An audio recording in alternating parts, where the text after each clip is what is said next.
네, 오늘은 우리와 함께 하시는 하나님이라는 제목으로 함께 말씀을 나누도록 하겠습니다. 광야라는 장소는 단지 지리적 장소로서의 의미보다는 성경에서 광야는 하나님의 임재를 경험하고 하나님을 통해서 신앙을 훈련받는 어떤 삶의 방향을 새롭게 정리할 수 있는 그러한 장소였습니다. 때로는 그곳이 고난의 자리이기도 했고 동시에 하나님의 임재가 가장 가까이 임하는 자리이기도 했습니다. 이스라엘 백성은 애굽에서의 종살이에서 해방되었지만 아직 목적지인 약속의 땅에는 이르지 못했고 그들은 과도기적인 시간, 즉 이미 해방되었지만 아직 도착하지 않은 상태, 이미 그러나 아직의 상태에 있었습니다. 그 여정의 중심에는 저렇게 보시는 대로 가운데 성막이 자리 잡고 있었습니다. 오늘 본문이 출애굽기 40장 17절부터 38절까지의 말씀은 출애굽기의 마지막 구절들이 나옵니다. 근데 이 마지막 구절들에서 이스라엘 광야 여정의 출발점을 우리는 보게 됩니다. 1년 동안 많은 율법들을 정비하고 체제를 정비하고 각 지파별로 이제 자리를 정하고 가운데 성막을 만들고 이제 성막이 다 만들어지자마자 이제 그 성막을 중심으로 진영 전체가 움직이는 그런 거대한 모습이 형성화됩니다.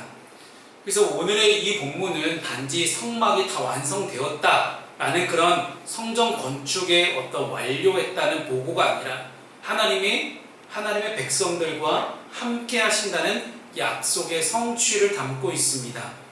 하나님의 영광이 성막에 충만하고 구름이 회막 위에 머물며 백성들은 그 구름을 따라 움직입니다. 이것이야말로 완벽한 임마누엘의 상태를 우리에게 보여줍니다. 즉 하나님이 우리와 함께 하신다는 메시지의 본질이 오늘 본문의 내용 가운데 다 담겨져 있는 것입니다. 이 말씀은 오늘날 우리가 구원을 받았지만 아직 완전한 하나님의 나라가 완성되지 않은 이 광야와 같은 세상을 살아가는 우리에게도 여전히 깊은 위로와 확신을 가져다 줍니다. 하나님이 단지 저 멀리 계신 분이고 우리가 만질 수도 없고 볼 수도 없고 감히 쳐다볼 수 없는 그런 하나님이 아니라 지금 우리 안에 거하시며 인도하시고 동행하신다는 그 사실을 우리에게 명확하게 가르쳐주고 있습니다. 이제 우리는 오늘 본문의 내용을 따라가며 우리와 함께 하시는 하나님의 모습을 세 가지 측면에서 함께 살펴보고자 합니다. 임재하신 하나님, 그리고 인도하신 하나님, 그리고 우리와 동행하신 하나님, 이 세 가지의 말씀을 가지고 오늘 본문의 말씀을 함께 들여다보도록 하겠습니다. 첫 번째는 임재하신 하나님이십니다. 출애굽기 40장 오늘 17절 말씀은 둘째 해 첫째 달 곧 그 달 초하루에 성막을 세웠다라고 말씀을 합니다.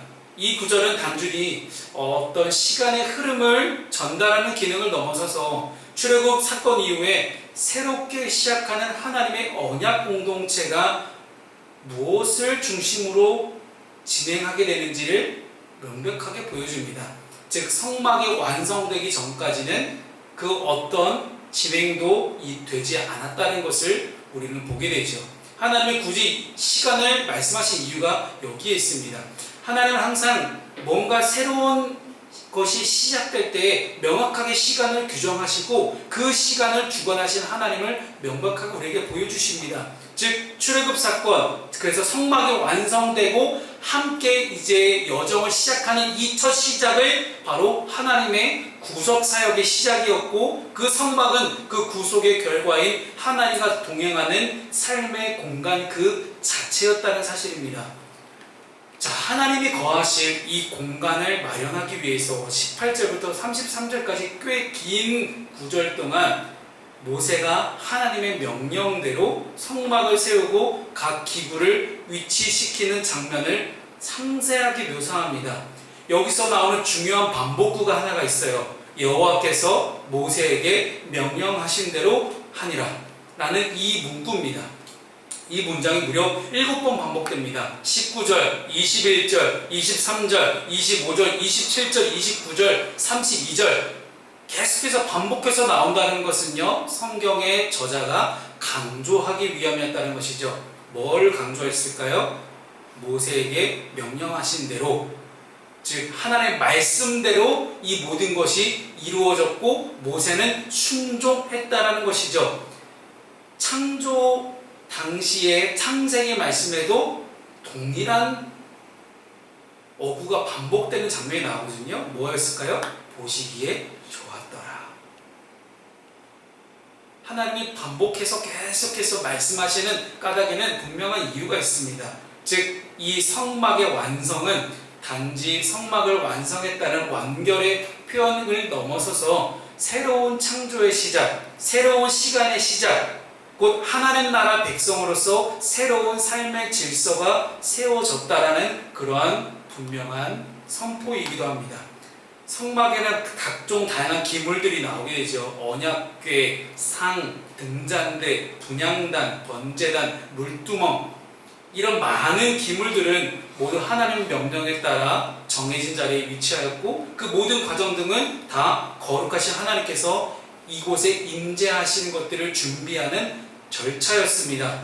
이것은요, 하나님이 아무 곳에나 거하시는 분이 아니라 특별한 하나님의 질서, 특별한 하나님께 말씀에 순종하는 사람들 속에 임재하신다는 분명한 메시지가 담겨져 있습니다. 따라서 우리가 내 삶 가운데 하나님의 임재가 거하기를 원한다면 우리 또한 하나님께서 만드신 시간과 하나님께서 만드신 삶의 질서를 따라 순종하며 살아갈 때 하나님의 임재를 경험할 수 있다는 것입니다.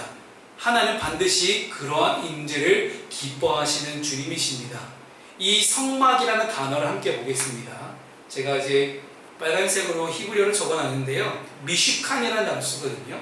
근데 이 미슈칸이라는 단어는 거주하다, 머물다라는 뜻의 샤칸이라는 단어에서 유래했습니다. 즉 이 단어만 보아도 하나님께서 왜 모세에게 성막을 짓게 하셨는지를 알 수 있습니다. 즉 이 미슈칸이라는 이 성막이라는 단어는 하나님께서 백성들과 함께 하시기 위해서 이스라엘 사람들의 눈높이에 맞는 방법을 선택하셔서 내려오신 그러한 단어였다는 것이에요. 하나님은 굳이 이런 성막을 만들지 않아서 언제나 어디에나 계시는 그런 하나님이십니다.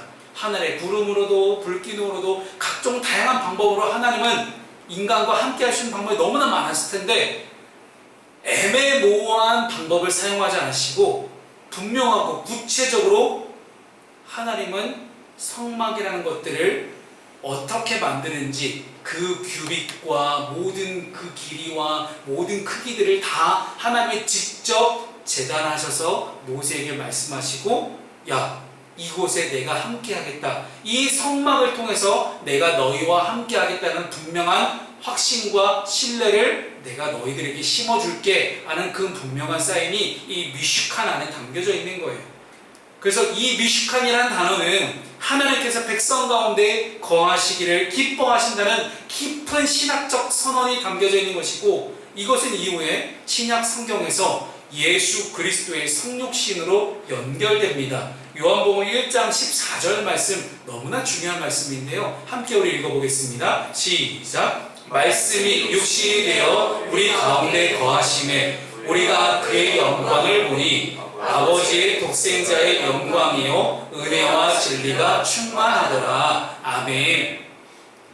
임마누엘이라는 단어의 정의를 다시 한번 해보겠습니다. 하나님은 이스라엘과 함께 거하시기 위해서 성막을 세우셨고, 그 성막은 곧 이스라엘 백성들에게 하나님이 함께 하신다는 임재의 상징이었으며, 아무것도 의지할 것이 없는 척박하고 간조한 땅, 그 광야에서 이 성막은, 야, 저 전능하신 하나님, 홍해를 가르시고 애굽에 10가지 재앙을 내리시고 그리고 반석을 쳐서 물이 나오게 하는 이 엄청난 기적을 일으키신 그 하나님께서 여전히 우리와 함께 하시며 우리를 책임지신다는 확신과 위로의 상징이 바로 이 미시칸이었습니다.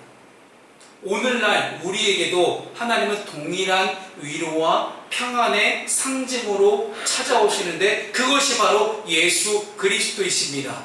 성육신하신 이 예수 그리스도 안에서 우리는 하나님의 임재가 이루어졌고 성령을 통해 우리는 비로소 우리 안에 거하시는 하나님을 경험하게 됩니다. 이 놀라운 임마누엘의 신비가 여러분 안에 지금 믿어질 수 있기를 주님의 이름으로 축복합니다. 아멘. 우리는 때때로 예배 때만 하나님과 함께 한다고 생각할 때가 있습니다. 특별한 어떤 구별된 시간, 거룩한 시간, 주일 오전 11시 이 한 시간만은 내가 하나님께 내 시간을 투자해 보겠어 하고 이렇게 하나님과 시간을 갖게 되는 그런 시기가 있죠. 그러나 하나님은 언제나 항상 우리와 함께 하고자 하십니다. 우리가 화장실에 있든지 우리가 학교에 있든지 직장에 있든지 무슨 일 하든지 언제 어디서나 항상 하나님은 우리와 함께 하시는 하나님이십니다. 하지만 눈에 보이지 않는 이 하나님을 믿고 살아가는 것이 때로는 우리의 신앙에 있어서 큰 장애물로 다가올 때도 있습니다. 그래서 하나님은 우리에게 성령을 보내주셔서 우리와 함께 하고 계십니다. 오직 우리가 성령 충만만을 찾고 구해서 하나님의 임재를 강하게 느끼고 경험할 수 있는 저와 여러분 될 수 있기를 주님의 이름으로 축복합니다. 아멘. 첫 번째, 우리와 함께 하신 하나님이 우리 안에 거하시는 하나님이셨다면 두 번째는 우리를 인도하시는 하나님이십니다. 33절까지 성막이 드디어 완성이 되자 34절에 놀라운 일이 일어납니다. 구름이 회막에 덮이고 여호와의 영광이 성막에 충만하매라고 오늘 본문의 34절이 기록합니다. 이것은 단지 시각적 현상이 아니라 하나님의 임재의 실제적이고 가시적인 증거였습니다. 이 구름이라는 것은 출애굽기 내내 하나님의 임재를 상징했으며 이 구름이 이제 성막 위에 머문다라는 것은요, 하나님께서 이스라엘과 함께 거하고 계시고 그들의 삶을 인도하시겠다는 분명한 표시였습니다. 이 구름을 히브리어로 아난이라고 하거든요. 아난이라고 하는데 이 동일한 단어가 쓰여진 장면들을 쭉 성경에서 찾아보게 되면 하나님의 초월성과 하나님의 임재를 동시에 나타내는 단어로 쓰여졌던 단어들이 다 대부분 아난이라는 단어였어요. 이는 신약에서도 예수님께서 베드로와 야고보와 요한을 데리시고 변화산으로 올라가십니다. 변화산에서 모세와 엘리야를 만나시고 하나님이 보내신 성령 안에서 예수님의 얼굴이 거룩하게 변화되는 그런 장면이 일어나게 되죠. 그 사건에서도 동일하게 오순절 성령 강림 사건에서도 분명하게 이 구름은 함께 등장하는 것들을 보게 됩니다. 즉 하나님이 하나님의 백성과 함께 계시고 그들을 이끄신다는 분명한 보증, 그것이 바로 이 아난이라는 구름이었다는 것입니다. 무엇보다도 이후에 나온 36절 말씀을 보게 되면 매우 중요한 선언을 담고 있습니다. 36절 말씀을 함께 읽어보겠습니다. 자, 시작! 구름이 성막 위에서 볼 때에 이스라엘 자손이 그 모든 행진하는 길에 앞으로 나아가고. 아멘. 매우 중요한 장면이 이제 등장을 해요. 하나님의 임재가 정적인 어떤 체류하는 그러한 존재가 아니었다는 거예요.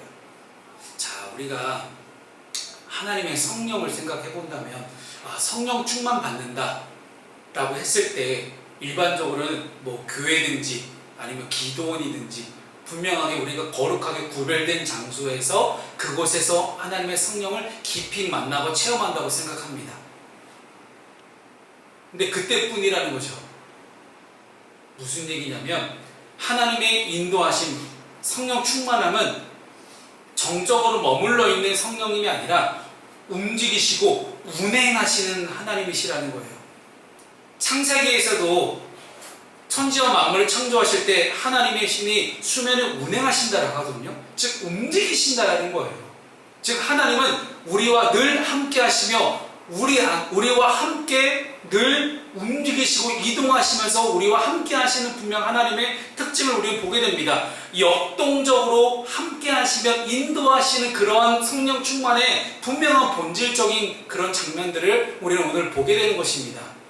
백성들은 그저 텐트를 딱 쳐놓은 채 가만히 있는 것이 아니라 하나님이 움직이시면 같이 움직여야 됐어요. 하나님이 머무르시면 같이 머물러야 됐어요. 즉 신앙이라는 것은 정지된 상태가 아니라 하나님과 함께 걷는 여정전이라는 것을 우리가 생각을 해봐야 돼요. 늘 우리는 매일매일 하나님과 함께 걷는 그런 신앙의 여정 위에 있는 것이구나 라는 생각을 우리가 반드시 할 수 있어야 됩니다. 그래야 성령 충만의 놀라운 역사가 비로소 이해가 되기 시작합니다. 이것은 오늘날 우리 믿는 신앙인들에게 동일하게 적용됩니다. 고대 이스라엘 백성들은 구름 기둥을 눈으로 봤어요. 얼마나 좋았겠습니까? 그래서 하나님의 인도하심을 따라 살아갔습니다. 오늘 우리는 육안으로 구름 기둥을 보지는 못합니다. 하지만 무엇을 통해서 하나님을 볼 수 있어요? 말씀과 성령을 통해 동일한 방식으로 하나님의 인도하심을 경험할 수 있습니다. 예를 들어서 우리가 삶의 중요한 결정을 앞두고 기도와 말씀 묵상을 통해서 하나님께 매달릴 때 내가 생각지도 않았던 놀라운 길들이 열려지게 되고 하나님의 평강이 내 마음 가운데 임하고 주변의 많은 믿음의 사람들을 통해 하나님의 뜻이 분별되는 경우가 많습니다. 이것이 바로 현대판 구름 기둥입니다. 즉 하나님의 구체적인 인도하심이다 라고 볼 수 있는 것이죠. 지지난주에 그 본호동에서 상록수에서 쭉 올라가다 보면 그 제일장시장 가는 길 쪽에 용신교회라고 있어요. 이제 저희랑 같은 교단은 아닙니다만은 그 용신교회를 다니는 이제 청년들이 저희 별별 공간을 알게 돼서 이 별별 공간 5,000원 혜택 받으려고 많이 오거든요.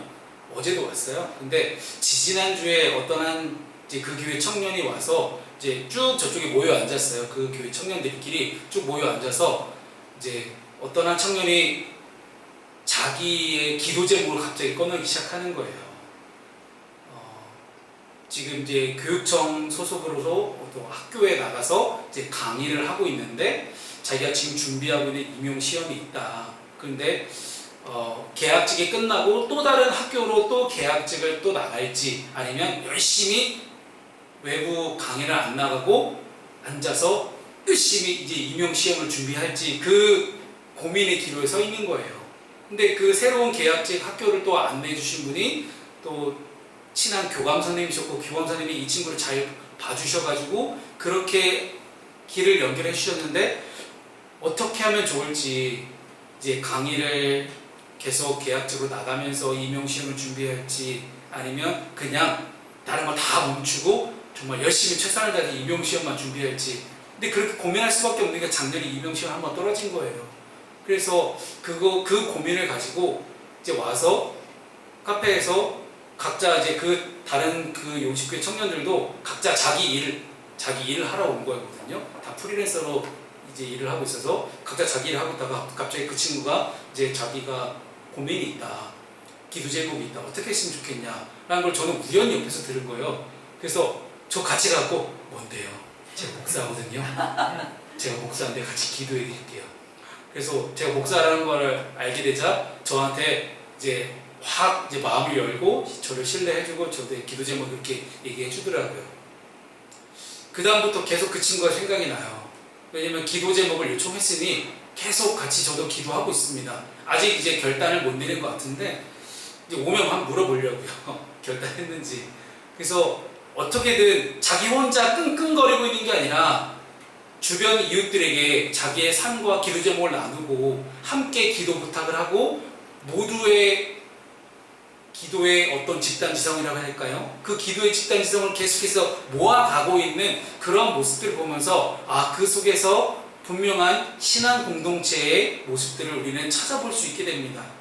여러분, 하나님께서는 말씀과 성령을 통해서 그리고 많은 믿는 사람들을 통해서 여전히 역사하고 계십니다. 내가 직접 응답을 듣지 못해도 이웃을 통해서 믿음의 신앙 공동체 안에 있는 다른 누군가를 통해서도 우리는 계속해서 응답을 들을 수도 있습니다. 때로는 하나님께서 전혀 예수 믿지 않는 불신자를 통해서도 하나님은 우리에게 말씀하실 때가 있다라는 거예요. 그래서 나중에 포로기 이스라엘 사람들이 바벨론 포로로 끌려갔다가 페르시아 왕 고레스 왕을 통해서도 이들은 포로 귀환을 하나님의 뜻으로 받아들이지 않습니까? 즉 이방 땅, 이방 신을 통해서도 하나님이 역사하시는 그런 하나님이십니다. 그렇다면 우리는 모든 가능성을 다 열어두고 하나님의 뜻을 찾고 구하고 두드릴 수 있는 그러한 노력, 그러한 신앙적인 열심히 분투할 수 있는 그런 일들이 우리 안에 계속 일어나야 된다고 생각합니다.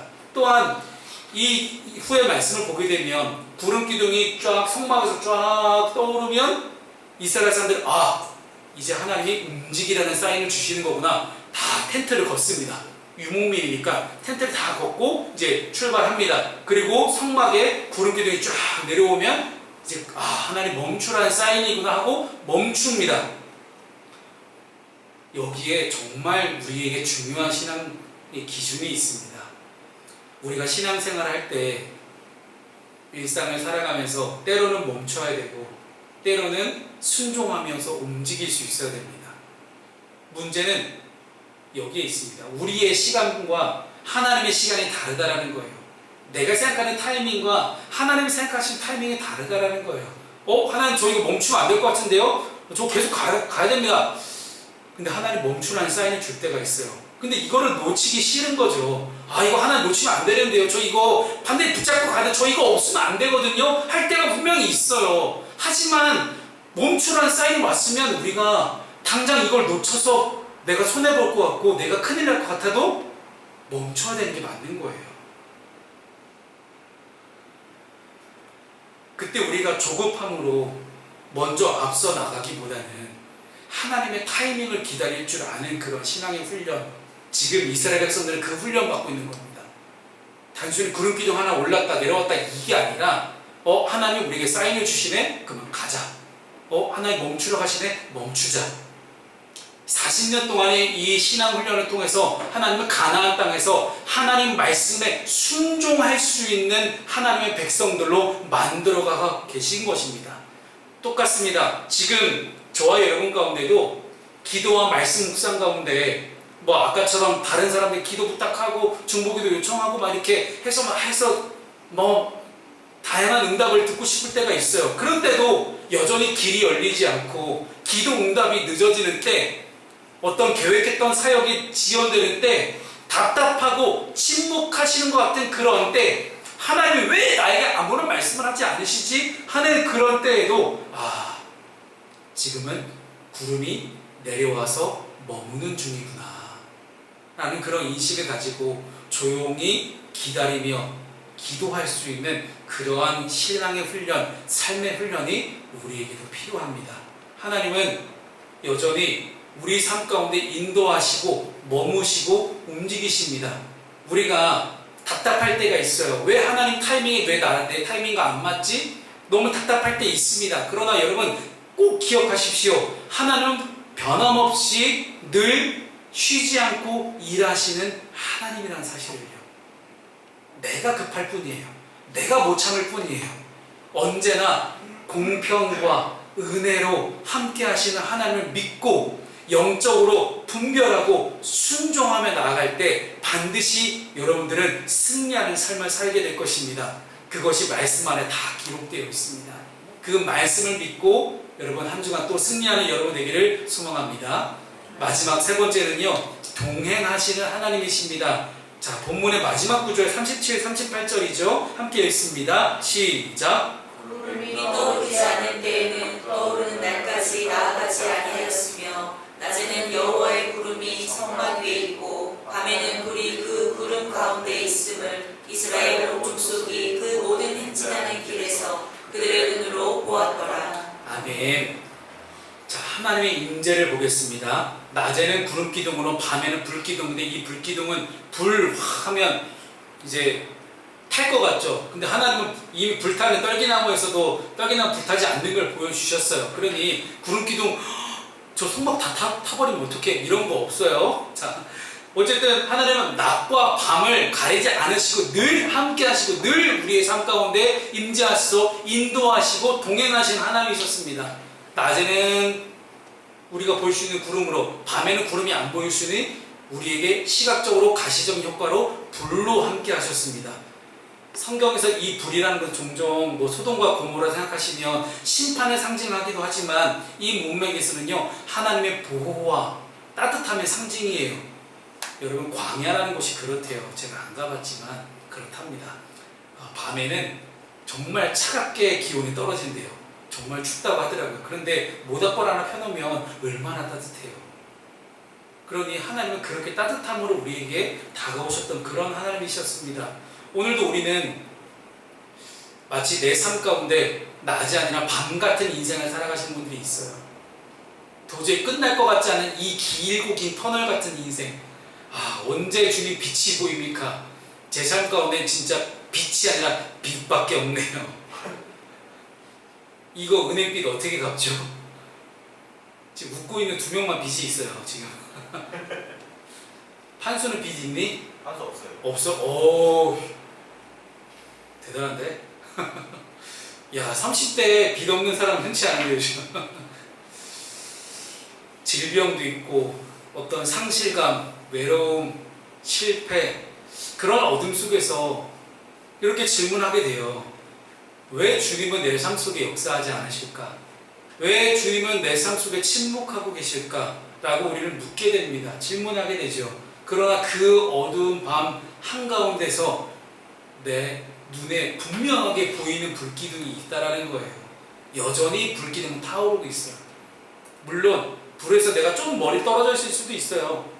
그런데 가까운 사람들도 있겠죠. 주님은 우리를 항상 외면하지 않으시고 그 깊고 깊은 밤의 깊은 한숨 속에서도 늘 우리와 동행하시는 하나님이시라는 것들을 우리가 잊지 않았으면 좋겠습니다. 또 여기서 강조되는 단어가 있어요. 그들의 눈으로 보았더라. 부럽기도 했습니다. 야, 눈으로 보게 해주시네? 얼마나 부러워요. 이 구절은 단순한 역사 기록이 아니라 신앙 체험의 선언이에요. 이렇게 신앙을 체험할 수 있구나. 하나님의 임재가 어떤 단순히 인간의 상상력이나 추측이 아니라 백성들 눈으로 직접 목격하고 마음으로 느껴지는 실제적인 경험이었다는 거죠. 매우 중요합니다. 이것은 하나님의 동행이 추상적인 개념으로만 이해되는 것이 아니라 성경은 하나님의 임재가 매우 구체적이고 감각적이며 전인격적이며 실체적으로 우리에게 다가올 수 있음을 우리에게 말씀하고 있는 거예요. 우리도 동일하게 체험이 가능합니다. 비록 지금은 구름 기둥, 불 기둥으로 우리의 눈에 보이진 않지만 말씀 속에서 기도 가운데 예배 중에 공동체의 사랑 안에서 우리는 하나님이 함께 하신다는 확신과 실제적인 역사를 경험하게 됩니다. 그분의 임재는 가끔은 눈물로 올 때도 있고요. 가끔은 평강으로 올 때도 있고요. 또 때로는 뜻밖의 응답으로 우리 가운데 임하시는 우리 하나님이십니다. 하나님은 우리가 느껴지지 않을 때에도 변함없이 우리와 함께 하시는 하나님이십니다. 그런데 결코 그분은 숨어 계신 분은 아니에요. 몰래 숨어서 염탐하는 그런 분이 아니라 찾는 자에게, 구하는 자에게, 부르짖는 자에게, 순종하는 자에게 언제나 하나님을 전인격적으로 보여주시는 그런 하나님이십니다. 그래서 예수님도 우리 곁을 떠나기 전에 이렇게 약속하셨습니다. 마태복음 28장 20절 말씀, 예수님의 가장 커다란 지상 최대의 명령이죠. 이 명령 말씀 함께 읽겠습니다. 시작. 내가 너희에게 분부한 모든 것을 가르쳐 지키게 하라. 볼지어다 내가 세상 끝날까지 너희와 항상 함께 있으리라 하시리라. 아멘. 우리가 주님을 떠날 때는 있습니다. 여러 가지 다양한 상황과 환경 때문에 마음이 힘들고 어려워서 주님 외면하고 모른 척하고 떠날 때 있어요. 그러다가 돌아온 분들도 계시고요. 그러나 그 모든 시간의 흐름 속에서 우리 주님은 단 한 번도 저와 여러분을 떠난 적이 없으십니다.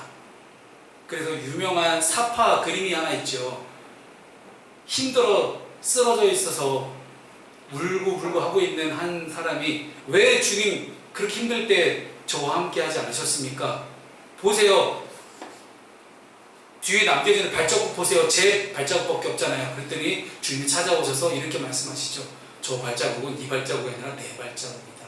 주님이 힘들고 어려울 때 그 사람을 안고서 걸어가고 계셨다는 사실입니다. 사랑하는 여러분, 하나님은 우리와 인간과 함께 하시기 위해서 성막을 세우셨고 인도하시기 위해서 구름을 내리셨으며 동행하시기 위해 광야에 함께 하셨습니다. 하나님 지금도 우리와 함께 거하십니다. 말씀으로 인도하시고 성령으로 동행하고 계십니다.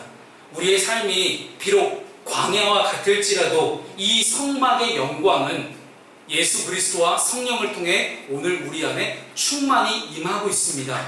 주님의 임재, 이 임재하심은 단순히 구약시대에 이스라엘 사람들에게만 해당되는 이야기가 아니라 오늘 이 시간 함께 예배하는 저와 여러분의 삶 가운데도 여전히 살아있는 진리입니다.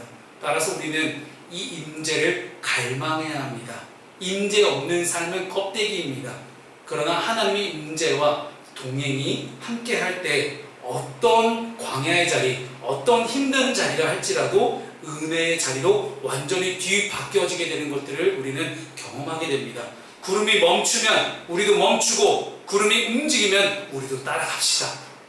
그거면 됩니다. 이것이 참된 순종이고 참된 믿음이며 참된 예배인 줄로 믿으시기 바랍니다. 지금 보이는 이 사진은 저희 이스라엘 가 계신 저희 선배 목사님이 찍어서 보내주신 사진이에요. 실제 유대 광야 사진이거든요. 마사다 광야라고 부르는데 아무것도 없더라고요. 봤더니 그냥 저래요. 그냥 저 누런 게 다 그냥 흙과 먼지 모래밖에 없더라고요. 저곳에서 어떻게 성막을 치고 또 자기 텐트를 치고 40년을 뺑뺑이들면 살았을까. 근데 그렇게 훈련시켜도 이스라엘 백성들은 가나안 땅에 들어가서 또 여전히 하나님을 배반합니다. 그게 우리 인간의 본성인 것 같아요. 그런데 그렇게 인간이 잘못해도 하나님은 늘 피할 길을 열어주시고 늘 다시 회복하고 돌아올 수 있는 길을 열어주셨습니다. 그곳이 바로 예수 그리스도십니다. 그 예수님과 함께 동행하고 그 성령의 임재 가운데 우리가 성령 충만한 공동체를 함께 만들어가는 저 여러분 될 수 있기를 주님의 이름으로 축복합니다. 아멘.